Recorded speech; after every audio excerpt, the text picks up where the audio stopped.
ከ34 ዓመታት የስልጣን መደላድል በኋላ ኢሳያስ እጅጉን ተጨንቋል። የአዲ ሃሎ ቤተ መንግስት በከፍተኛ መረበሽ ውስጥ ወድቋል። የአፋር ብሔራዊ ኮንግረስ በይፋ የትጥቅ ትግሉን ጀምሯል። ብርጌድ ንሓመዱም ቢሆን የወዲ አፎምን ስልጣን እየተገዳደረ ይገኛል። አስመራ ተረብሻለች። ኤርትራ በትልቅ አመፅ ውስጥ ትገኛለች። ወጣቱ ተሰዶ ያለቀባት ያች ሀገር ከ3 አስርት ዓመታት በኋላ ለውጥን ለማምጣት እየታገሉ ባሉ ኃይሎች ብሩህ ተስፋን ሰንቃ ትገኛለች። ኢሳያስ የራሱ አሮበት የሰው እያማሰለ ይገኛል። የኤርትራ አፋር ብሔራዊ ኮንግረስ ወታደራዊ ክንፍ ማቋቋሙን ይፋ አድርጓል። ብርጌድ ንሓመዱ የኢሳያስ ስልጣንን ለአንዴና ለመጨረሻ ጊዜ ለመናድ ከፍተኛ ዝግጅት አድርጎ እየተንቀሳቀሰ ይገኛል። እንደ ሞገስ ንጉሴ ያሉ ኤርትራውያን ወጣቶች እኛ ኤርትራውያን ከኢትዮጵያ ተነጥለን ያገኘነው አንዳችም ነገር የለም፣ በድጋሜ ከኢትዮጵያ ጋር መደመር እንፈልጋለን። ጠቅላይ ሚኒስትር ዶክተር አብይ አህመድ የሁለቱም ሀገራት መሪ በመሆን ኢትዮጵያን በመካከለኛው ምስራቅ ላይ ብቻም ሳይሆን በዓለም ላይ እጅግ አስፈላጊ ሀገር እንድትሆን ማድረግ ይችላል እያሉ ይገኛሉ። በኤርትራ ለዘመናት የሰፈነው አምባገነናዊ አገዛዝ ለመገርሰስና የአፋርን ሕዝብ መብት ለማስከበር የሚንቀሳቀሰው የኤርትራ አፋር ብሔራዊ ኮንግረስ ወታደራዊ ክንፍ ማቋቋሙንና ወደ ተግባራዊ የትጥቅ ትግል መግባቱን በይፋ አስታውቋል። ንቅናቄው በዳንካሊያ የአፋር ሕዝብ ላይ እየደረሰ ያለውን ጭቆና ለመግታትና በምርጫ ያልተመረጡትን የፕሬዝዳንት ኢሳያስ አፈወርቂን አገዛዝ ለማስወገድ ቆርጦ መነሳቱን ገልጿል። የአፋር ሕዝብ ለዘመናት የደረሰበትን ግፍ በትጥቅ ትግል ለመመከት መነሳቱ በኤርትራ ለሚመጣው ስር ነቀል ለውጥ ትልቅ ብስራት ነው ተብሏል። በኢትዮጵያ አለመረጋጋት ውስጥ ሰላም የሚሰማው ሻዕቢያ ከኢትዮጵያውያን በበለጠ በቴዲ አፍሮ ዘፈን እየጨፈረ ይገኛል። በርካታ የኢትዮጵያ ጠላት የሆኑ ኢትዮጵያውያን በሙዚቃ የሚወድቅ መንግስት ያለ መስሏቸው ሙዚቃው ከተለቀቀበት ዕለት አንስቶ የተለያዩ ሀሳቦችን እየሰነዘሩ ይገኛሉ። ቤተ መንግስቱ ተረብሿል፣ ጠቅላይ ሚኒስትሩ ፈርቷል፣ አዲስ አበባ ተረብሻለች ሲሉ ቢቆዩም ዘፈኑ ያሰቡትን ያክል ቀርቶ የጠቅላዩን ችግኞች እንኳን አላንቀሳቀሱም። በየቀኑ የተለያዩ ሀሳብ ይዘው ብቅ የሚሉት እነዚህ ሀገር ጠላቶች የቴዲ ዘፈኖችን የሚሰሙ ግለሰቦች እየታሰሩ ይገኛሉ በማለት ህዝቡን ለማነሳሳት ሞከሩ። ይሁን እንጂ ወጣቱ እናንተ የሀገር ጠላት ናችሁ፣ ማንም ከሀገር አይበልጥም ብለው ዝም አሏቸው። አሁን ደግሞ ቴዲ አፍሮ ታስሯል፣ ቤቱ በደህንነቶች ተከቧል፣ ምክትል ስራ አስኪያጁና ቃል አቀባዩ ታስሯል በሚል ቅስቀሳ ለማድረግ እየሞከሩ ይገኛሉ።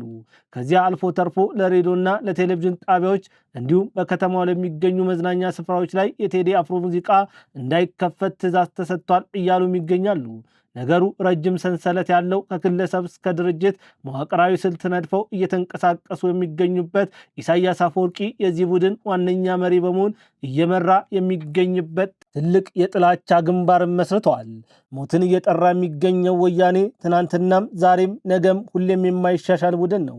ይህ ቡድን ለሻዕቢያ ሉጋም አልባ ፍላጎት መንገድ ጠራጊ በመሆን ትናንትና አሰብን፣ ባድመን እንዲሁም ሌሎች መሬቶችን የሰጠ ሲሆን ዛሬ ደግሞ መላውን የኢትዮጵያ ምድር ለአለቃው ኢሳያስ አፈወርቂ ለማስረከብ የትግራይን ወጣት በሞት አለንጋ ለመቅጣት ከሞት መልአክ ጋር ፊርማውን አኑሮ ጨርሷል። ይህንን እቅዳቸውን ለማስፈጸም ይረዳቸው ዘንድ በተለያዩ አመራሮች አማካኝነት የትግራይ ወጣትን ለጦርነት እንዲዘጋጅ ቅስቀሳ እያደረጉ ይገኛሉ። በዛ ላይ በታደሰ ወረደና በደብረ ጽዮን ቡድን መካከል ከፍተኛ መካረር ተፈጥሯል።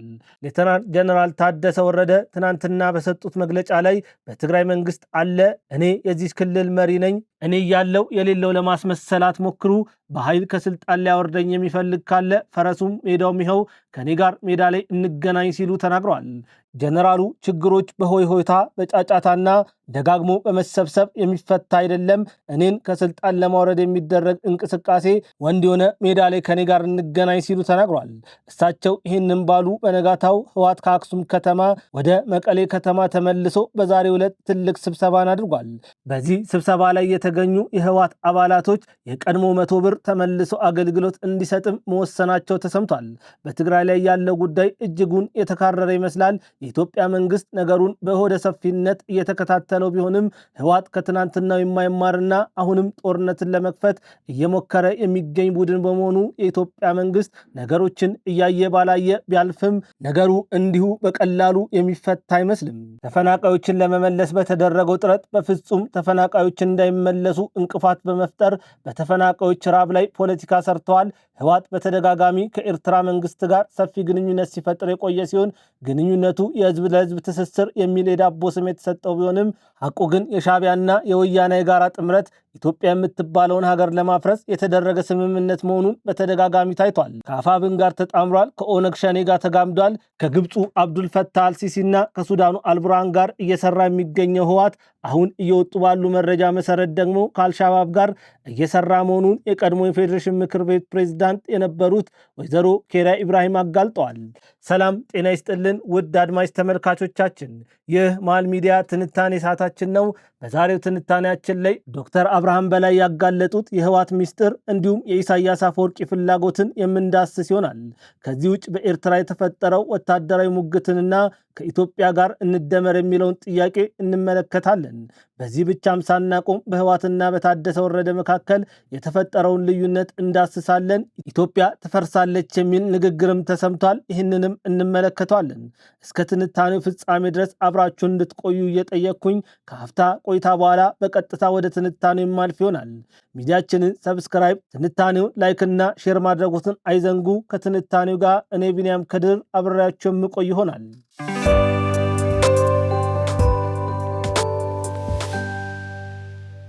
ህወሓት በአንደኛው እጁ የሰላም ረቡኒ ሆኖ በሌላኛው እጁ ደግሞ ሁለት ሀሳብ ይዞ እየሰራ ይገኛል።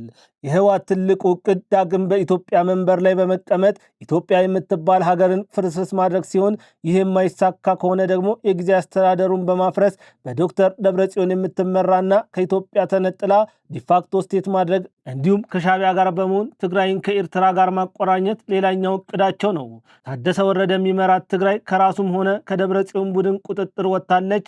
አሁን የትግራይ ክልልን ሙሉ ለሙሉ እያስተዳደረ የሚገኘው በኢሳያስ አፈወርቂ የሚመራው የሻዕቢያ ቡድን ሲሆን ትግራይ ወጣት አልባ ሆና ሙሉ ለሙሉ እንድትወድም ከፍተኛ ሴራን ቀርጾ እየተንቀሳቀሰ ይገኛል።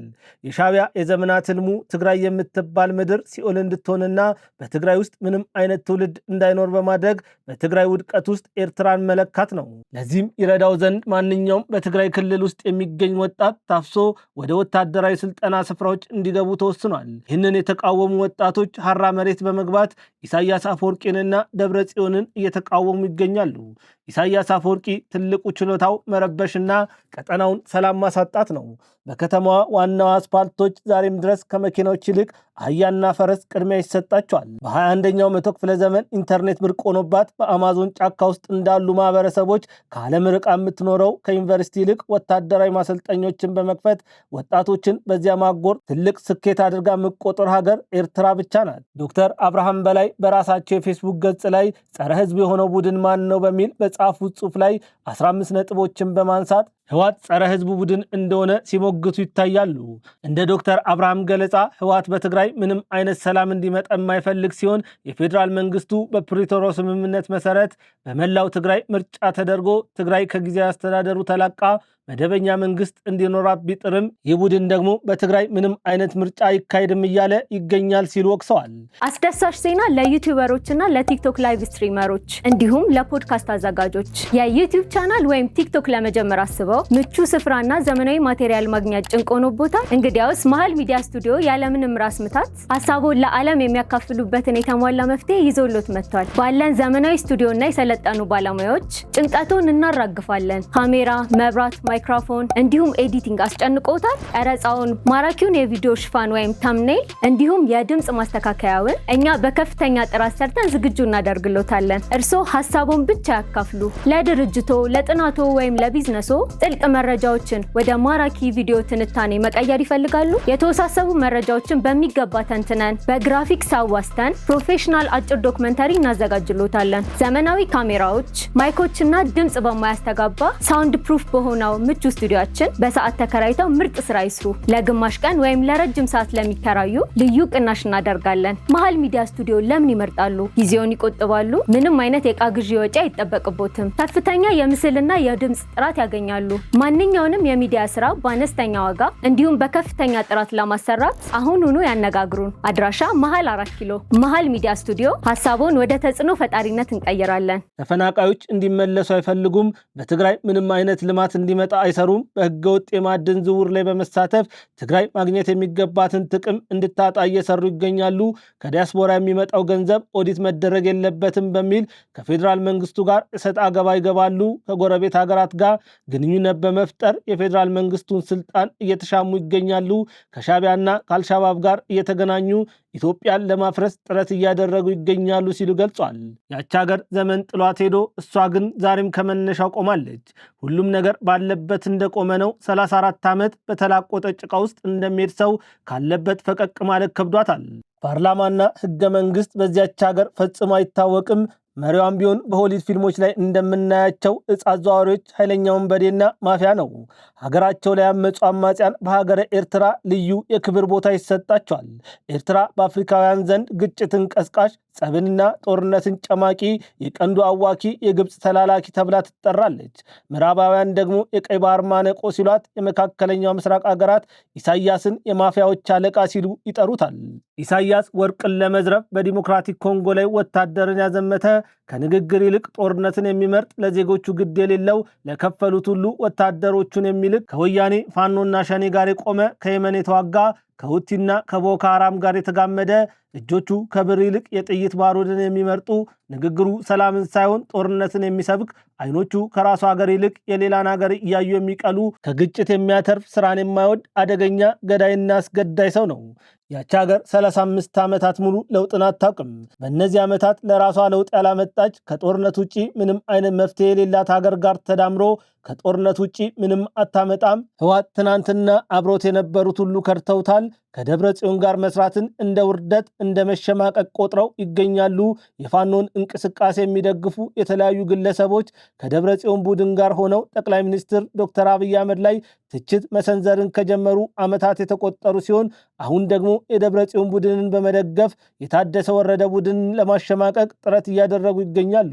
ፋሲል የኔዓለም የሚባለው ጋዜጠኛ ይህ ወቅት መልካም ወቅት ነው፣ ኢራንና አሜሪካን በገቡት ጦርነት ምክንያት የተባበሩት አረብ ኤምሬቶች ከፍተኛ ጉዳት ደርሶባታል። ይህ ደግሞ የጠቅላይ ሚኒስትር ዶክተር አብይ አህመድ መንግስትን እጅጉ የሚያዳክም ስለሆነ በዚህ ሰዓት በትግራይ ላይ ምንም አይነት ጦርነት አይከፍትም። ይህ ደግሞ የደብረ ጽዮን ቡድን ታደሰ ወረደን ከስልጣን ለማባረር እድል ይሰጧል እያለ ይገኛል። አቶ በረከት ስምኦን ኢትዮጵያ በ30 ቀናት ትፈርሳለች፣ እነዚህ ተቃዋሚ የሚባሉ ሰዎች ስልጣን ቢይዙ 3000 ዓመት የተገነባችው ኢትዮጵያ በ30 ቀናት ውስጥ ትወድማለች፣ እነዚህ ሰዎች ምንም አይነት ዝግጅት የላቸውም፣ 5 ዓመት ሙሉ ሳይዘጋጁ ድንገት ነው ወደ ምርጫ የመጡት፣ ያሸንፉ ምን ማድረግ እንዳለባቸው አያውቁም፣ ሁሉም ተቃዋሚዎች ጫካ ካለ ቡድን ጋር ግንኙነት አላቸው፣ ገሚሱ በጫካ ገሚሱ በምርጫ ለመሳተፍ እየሞከሩ ይገኛሉ፣ ምንም እውቀትም ሆነ ልምድ የላቸውም ሲሉ ተቃዋሚዎችን ተችተዋል። አቶ በረከት ስምኦን ልክ ናቸው። ኢትዮጵያ በድንገት ኢህአፓ እጅ ላይ ብትወድቅ በ30 ቀናት አይደለም በ5 ቀናት ውስጥ ትፈራርሳለች። ፋሲል የኔዓለም፣ ጀዋር መሐመድ፣ ሀብታሙ አያሌው፣ ምናላቸው ስማቸው፣ ነአምን ዘለቀ፣ መሳይ መኮንን የመሳሰሉ ሰዎች ላይ የወደቀች ዕለት ኢትዮጵያ ዳስ ይጣልላታል። አሁን ያለችው ኢትዮጵያ ግን በጠንካራውና ከሀገሩ በፊት አንገቱን በሚሰጣት መሪ እጅ ላይ ስለሆነች ግስጋሴዋ ከምስራቅ አፍሪካ አልፎ ለአፍሪካ ትልቅ ብርሃን እየሰጠ ይገኛል። የዛሬን በዚያ በቃው። ከትንታኔው ጋር ቢንያም ከድር ነበርኩኝ።